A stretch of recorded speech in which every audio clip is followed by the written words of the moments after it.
E quindi, cosa salvo di questo dramma?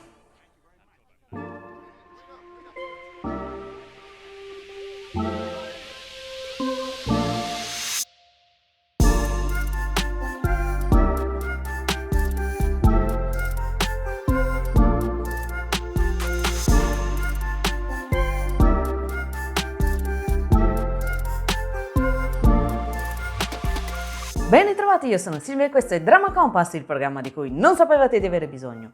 Per questo episodio ci andiamo a vedere Nevertheless, o in lingua originale Algo Ichiman, chiaramente coreano. Un dramma del 2021, una sola stagione da soli 10 episodi di circa un'ora l'uno. Un dramma che, se io dovessi riassumere con un solo aggettivo che lo descrive in pieno, lo definirei irritante. Voto 4. Era un po' che non guardavo un dramma così frustrante. L'ho odiato di cuore. L'ho odiato di cuore. La storia si concentra intorno alla nostra protagonista femminile che passa 10 episodi a dirci che lei non è quel tipo di ragazza, comportandosi esattamente come quel tipo di ragazza. E non c'è niente di male, ma accetta la tua natura e smettila di annoiare noi spettatori. Praticamente la storia è che lei, dopo che il suo, nella prima puntata, quello che diventa il suo ex, l'ha scolpita, perché siamo in un mondo di artisti, l'ha scolpita in una posizione oscena e l'ha messa in mostra, si lasciano e lei va in un bar, rimorchia un tizio che ha la nomea di essere uno che zompa da un letto all'altro senza molta attenzione e riguardo per chi è la controparte. Passano un tot di puntate con una relazione prettamente carnale. Lui arriva la sera e se ne va la mattina, ben attento che non lo noti nessuno, più preciso di un vampiro, e verso puntata 7 lei lo guarda e le fa: ma quindi da me non volevi niente di serio? E qualcuno qua ha mangiato pane e volpe a colazione, eh? Complimenti! Quanto l'ho odiato! No, veramente, cioè è l'apoteosi delle stupidaggini, tutte di fila. Lei è uno dei personaggi veramente più odiosi dai tempi di Chibiusa, che non odiavo così tanto un personaggio, perché te la presentano innocente e te la presentano in maniera stupida come una persona innocente, tipo che non sa come si accende una sigaretta. Cioè, che in mano con la sigaretta e l'accendino, oh, cosa devo fare? Ma non lo so, sbattili uno contro l'altro tipo pietra focaia, vedi se succede qualcosa. Notare che noi l'abbiamo, quando arriva questa scena, che è la prima, seconda puntata, non mi ricordo, notare che noi l'abbiamo già vista andare in pausa sigaretta con i suoi amici un discreto numero di volte. E cioè, voglio dire, va bene che tu non sei fumatrice, però non penso tu abbia mai visto nessuno alitare contro una sigaretta e accenderla così. Cosa vuoi farne? La portano in discoteca e lei, oh mio Dio, c'è un sacco di confusione qui. Fai l'università, non sai com'è fatta una discoteca? No, non dico che le frequenti e che ti piacciono, possono non piacerti, ma sei così stupida e fuori dal mondo? E questo è il loro modo di presentartela ingenua. Scema, poverina, scema, non è ingenua. E lei è in cerca del vero amore. Infatti il suo ex la trattava come una pezza da piedi, vabbè. Quello che rimorchia nuovo ci va a letto e basta. L'unico che arriva e le dice: no, però io vorrei una cosa seria. Lei continua a dirle: no, non parliamo di queste cose, per carità. E quindi tu sei in cerca del vero amore esattamente come? In che modo?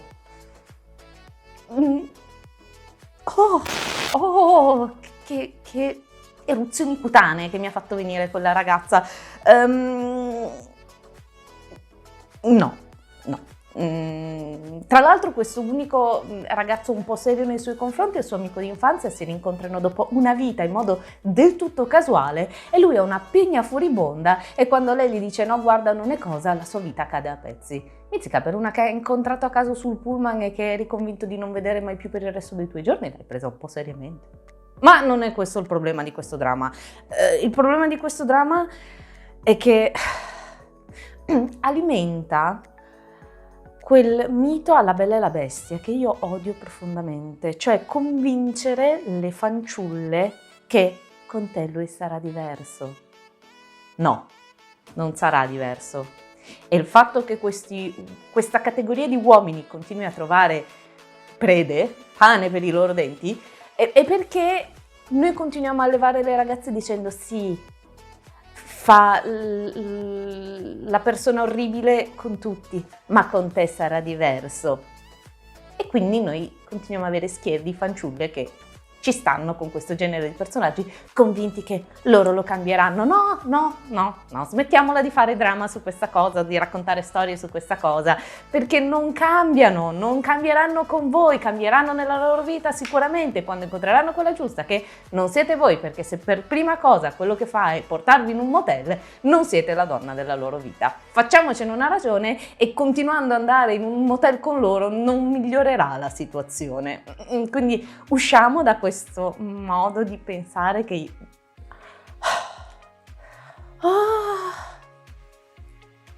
veramente è stato faticoso portare avanti questo dramma, è stato difficile perché era tutto sbagliato, tutto irritante, mi dava fastidio tutto, perfino come li hanno vestiti, perché quelle caspita di gonne di jeans a tubino sono un orrore, soprattutto messe con le scarpe di tela basse.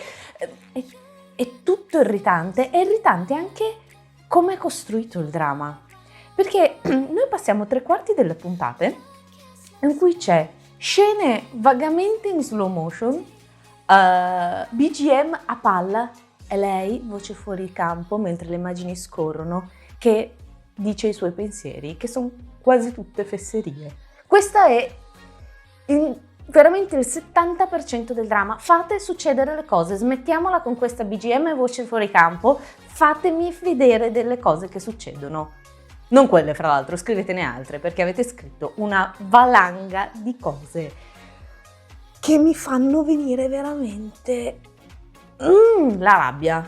È stata una delle storie più irritanti che io abbia visto negli ultimi anni. È proprio fastidiosa, bocciata con disonore, soprattutto perché lei è così stupida, santo cielo. Lui è antipatico e basta, perché lui è sempre lì in posa. Oh signore Dio, sì, sei bello, va bene, sei bello, ma basta, facciamo qualcosa, andiamoci a mangiare una pizza, perché te che sei sempre lì a farfalle. Ma lei la butterei proprio giù dal balcone, dalla scena 1 alla scena ultima. C'è un barlume in tutto questo, che non dico che avrebbe potuto salvare il dramma perché è esagerato, però se fosse finito a puntata 9, col finale che c'è a puntata 9, beh dai. E invece no, fanno anche puntata 10, in cui vi spoilerò il finale ovviamente, perché chi se ne frega, non voglio che lo andiate a vedere, avete di meglio da fare che perdere queste 10 ore. Il finale, quello di puntata 10, è ovviamente un happy ending. Oh, hi! Appiccicato lì con uno sputo secco. Wait a minute! Un happy ending. Appiccicato lì con uno sputo secco.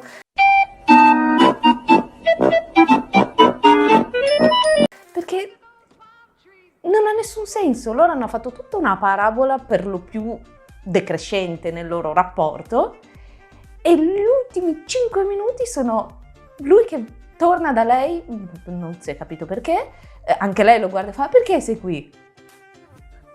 Farfalle. Oh, che bella spiegazione. E si baciano e sorridono e sono felici. Perché? Perché non è cambiato niente da 10 minuti fa in cui vi odiavate e piangevate tutte le volte che vi incrociavate per la strada. Perché adesso siete felici insieme? Non funziona questa cosa, non può funzionare. Che caspita di finale è?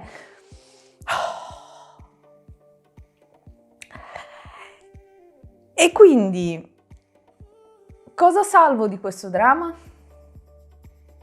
Niente. A sto giro non so proprio cosa salvare, onestamente. Anche l'interpretazione degli attori, ora io inizio a avere dei problemi con gli attori perché entrambi i protagonisti noi li abbiamo già incontrati. Lei è Han So-hee, che avevamo visto in My Name, e Pora Cocca, è il secondo personaggio totalmente inespressivo che le vedo fare. Ora, inizio a chiedermi se è un dovere di copione o lei arriva solo proprio fino a lì con la recitazione, perché in entrambi i casi effettivamente ha dei personaggi che stanno bene senza tante espressioni facciali, però inizia a sorgermi un po' di dubbio. Lui è Song Kang, che abbiamo già visto in Love Alarm, che è un altro di quei drama che ho odiato proprio visceralmente. Quindi, povero, inizio a associare la sua faccia a cose irritanti e a colossali perdite di tempo. Quindi io spero veramente di incontrarlo in qualche dramma che mi piaccia, in qualche dramma che permetta loro di esprimere il potenziale, perché avanti di questo passo non mi stanno piacendo moltissimo, però mantengo il beneficio del dubbio. E praticamente l'unica cosa che mi è piaciuta qua è stata qualche storia di comprimario, fondamentalmente due che lavorano in un ufficio perché a un certo punto prendono un gattino. Penso sia stato il momento migliore del gattino. Un po' poco per 10 ore di dramma. Consiglio musicale, perché direi che ho detto abbastanza chiaramente cosa penso di questo dramma. Le colonne sonore dei drama coreani sono sempre belle, non è mai quello il problema, fortunatamente, anche se qui ne hanno messa talmente tanto che dopo un po' iniziava a darmi sui nervi, ma non era colpa della musica, la musica è bella, è il dramma che fa schifo. Vi suggerisco Love Me Like That di Sam Kim. Bello, bel pezzo questo, recuperabile. Basta, solo questo. Ascoltiamocene un pezzettino. Iscriviti, attiva la campanella, lascia un like, un commento, seguici su Instagram e su TikTok. Ricordati inoltre che siamo su Radio Enjoy dentro il programma Otaku Paradise.